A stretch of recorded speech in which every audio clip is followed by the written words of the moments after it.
Hello and welcome back to the alphabet of astronomy. Today is brought to you by the letter C, and C is for Cepheid. So what is a Cepheid? Okay, a Cepheid is a type of star, but it's not just any type of star. It's a really cool type of star that's called a pulsating star. So this is a type of star where the brightness changes over time in a periodic fashion. So that is, it gets brighter and dimmer in a regular way. So these stars are named after the star Delta Cephei and the constellation Cepheus. So this was observed back in 1784 to have this characteristic brightening and dimming, and it was observed and characterized by John Goodricke. Now, unfortunately, he contracted pneumonia while observing this star and actually died of it at the age of only 21, which is really sad, but he did make a very important contribution to astronomy, so thanks, John Goodricke. Okay, so first let's take a step back and talk about what I mean when I say the brightness of a star. So when I say the brightness that we observe of a star, this is what we call the apparent magnitude. And this depends on basically three things. One is the luminosity of the star. So this is an intrinsic property of the star itself. The luminosity is just the energy emitted per time by the star, or the power emitted by the star. The other two things that affect the apparent magnitude are relative things. So that is the star's distance from us. So a star that is farther away from us is going to look dimmer, and that's because as the light is radiated by the star, it kind of spreads out as it moves away, and so we would receive less of that light. And then the third thing is the amount of matter in between us and the star. So things can block that light, and then it will appear dimmer to us. So dust is really bad at this. Well, it's really good at it, I guess, but it's bad for us because it absorbs a lot of the light. But we're actually going to set aside this third thing for now. We're just going to be talking really about the luminosity of the star and its distance from us. So luminosity, like I said, is the power emitted by the star. And this depends basically on the star's physical size, that is the star's radius, and the star's temperature. This is because stars are basically what we call black bodies. So they emit radiation based on their temperature. The hotter they are, the more radiation they emit, and at different wavelengths. But that radiation is emitted per area, and so the more surface area that a star has, the more radiation it's going to emit, and the brighter it is going to be. So the higher its luminosity is going to be. So when I say that the apparent magnitude, or the brightness of the star that we see, is changing periodically over time, that means that the luminosity must be changing over time, right? Because the distance from us to the star isn't going to change significantly on any sort of periodic timescale. So this is something that's happening in the star that's changing its luminosity. And in this case, it's actually changing both the radius and the temperature of the star. And both of those items are affecting the luminosity of the star and therefore the brightness that we see. Okay, so why is it important that Cepheids change brightness over time? There's actually two things about this that are really cool. And the first is an empirical thing. So an empirical thing is basically something that we observed, but without being able to necessarily explain it.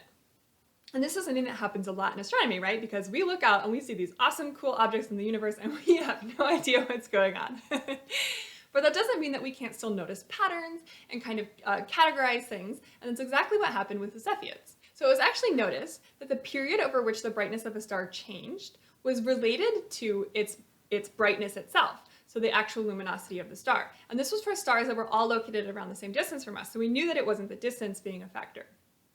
And so this meant that the intrinsic property of the star, of its luminosity, was related to the time scale over which the brightness changed. Okay, so why does that matter? Well, that matters because it tells us how far away a star is, because we can measure the period of what the brightness changes for stars that we don't know how far away they are, and that tells us the intrinsic luminosity. So that means that we can calculate the distance that the star is from us. So this basically gives us a celestial yardstick. And this is amazing. This is really important. Because before that, the only other way that we had to measure distances was parallax, which I'm not going to get into the details, but basically that only works for stars that are pretty close to us. But we can see Cepheids a lot farther away. And so this really opens up a third dimension. So instead of just seeing things on the sky in 2 dimensions, we can actually start adding in this kind of distance from us. And this was actually used, Cepheids, for this purpose, were used by Edwin Hubble to come up with Hubble's law, which basically was what showed that the universe is expanding. So it was really important. And this relation between the period and luminosity of Cepheids was first noticed by a woman called Henrietta Swan Leavitt back in the early 20th century. And at this point in time, we didn't even know that other galaxies existed. It was actually still an open question in astronomy of whether or not basically the Milky Way was the universe, and some of these other objects that we were seeing, whether they were located inside the Milky Way or outside the Milky Way. So knowing these sorts of distances is one thing that can help us to actually know that things are outside of the Milky Way and actually show us that other galaxies existed. Before that, we didn't call other galaxies galaxies, we called them nebula. So Cepheids are hugely important for this reason. And this was all done without actually knowing necessarily how this worked. It was just noticed that it did. So it was an empirical observation that was really important. But then on the flip side of that, of course, we want to know why. Why do these stars change brightness on a time scale that seems related to their intrinsic brightness? What's going on? What is happening in a star's life that makes this happen? So this is the kind of other interesting aspect of Cepheids, is that it gives us a new insight into stellar astrophysics. So it was actually first proposed that the brightness of the stars were changing due to splotches on the surface of the star, and as the star rotated, those splotches kind of came in and out of view. This is actually not a bad idea. This is basically what star spots are, and this does in fact happen, but not on the scales that the brightness is changing for Cepheids. So then it was thought maybe that this was some sort of tidal interaction that was happening in the atmospheres of binary stars. So binary stars are just two stars that are orbiting each other. And if they're sufficiently far away, they'll just appear to us like a single star. But since they're orbiting each other, there is kind of there's a time scale, there's a period. So if there's some effect that's related to that orbit, that would appear to us as a period. And so maybe that could kind of explain these Cepheids. But they actually found that some of the properties they were predicting for these binary stars were illogical. They just didn't make sense with what the observations were. So that couldn't have been it. So then they decided that maybe the radius of the star was changing in a rhythmic manner, right? So there's these radial pulsations and the star gets bigger and smaller. Because, right, we said if the radius changes, then there's more or less area for the star to emit from, and so the brightness will change. So you can kind of think of this as the star breathing, right? No, stars aren't alive. So we can classify stars based on something called the HR diagram, which I'm not going to get into details, but this is another empirical tool that we basically use to kind of plot the luminosity and the temperature of stars, and we see lots of different structure in this that gives us information about stars over their lifetimes. So most stars fall in what's called the main sequence, and this is basically just kind of the boring lifetime of the star. Our sun is a main sequence star. It is just burning hydrogen, doing its star thing, happy.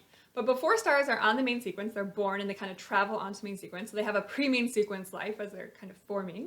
And then eventually, after they've had the majority of their lifetime on the main sequence, they age and they evolve and they die. And so as they evolve, they kind of move off the main sequence. And so based on this, we can look at where Cepheids fall on this HR diagram, and we can see they're not on the main sequence, right? So these are not just typical main sequence stars that have some weird process happening in them. These are stars that are evolving off of the main sequence.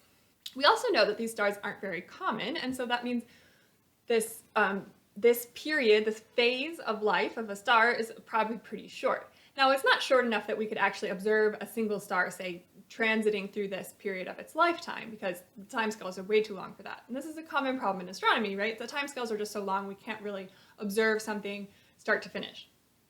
But what we can do is look at a lot of different somethings, and many of them will fall into different phases of life, and so then we can kind of use that to piece together a story of what happens to a stereotypical star.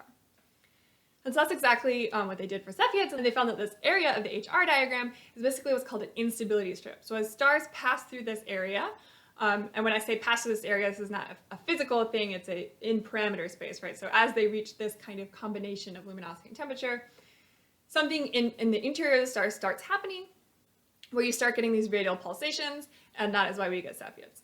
And so Sir Arthur Eddington proposed kind of a heat engine process in the interior of the stars that could explain this. Basically, that would require some sort of like valve with opacity. I don't want to get into the details of it, but basically, suffice to say, he came up with this explanation, but he didn't actually know what the mechanism was. And then that came along later. Someone found it was, something to do with helium. Again, I don't want to turn this into a stellar interiors lecture. But basically, what I'm saying is Cepheids really kind of allowed us to learn more about what's happening in the interiors of stars and more about stellar astrophysics. And so that was a really exciting theoretical impact from Cepheids. And there are two main types of Cepheids. So the first are type 1, or what we call classical Cepheids, because for a long time this was what they thought all Cepheids were. So these tend to be very high mass stars, so much more massive than the sun. They're very high mass, they're very metal rich, they have a lot of metals, and they're very bright. They're very intrinsically bright. Their luminosity is very high. And these tend to have kind of time periods of brightness changing about days to months, that type of time. On the other side, we have type 2 Cepheids, and these, in contrast, tend to be lower mass, they're less intrinsically bright, they have lower luminosity, they're metal poor, And these tend to have kind of time scales of days, so like less than a week is pretty typical for a type 2 Cepheid. And these used to be called W Virginis stars because they thought they were a different type of star. So these two different classes of Cepheids they both have a relation between their period and luminosity, but they don't have the same relation between their period and luminosity. And so this actually led to a lot of uncertainty and error when calculating distances in the 20th century, because they thought all of these Cepheids that they were using were type 1 Cepheids, but some were not, some were type 2 Cepheids.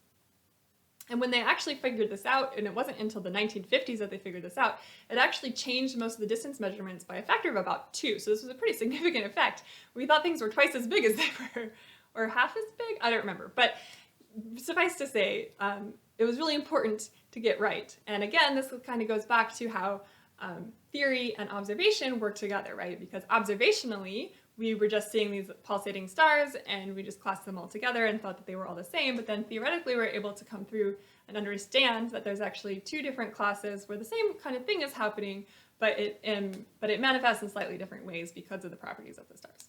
So an interesting way where theory and observation are working together. Theory and observation are always working together in astronomy. They're both required for understanding the crazy universe that we live in. So I hope you learned a little bit about Cepheids today and why they're so important, not only for learning about stars, but even for learning about cosmology, which is so cool for a humble little pulsating star. So I hope you'll come back for the letter D, and I'll see you again next time. Thanks for watching. Bye.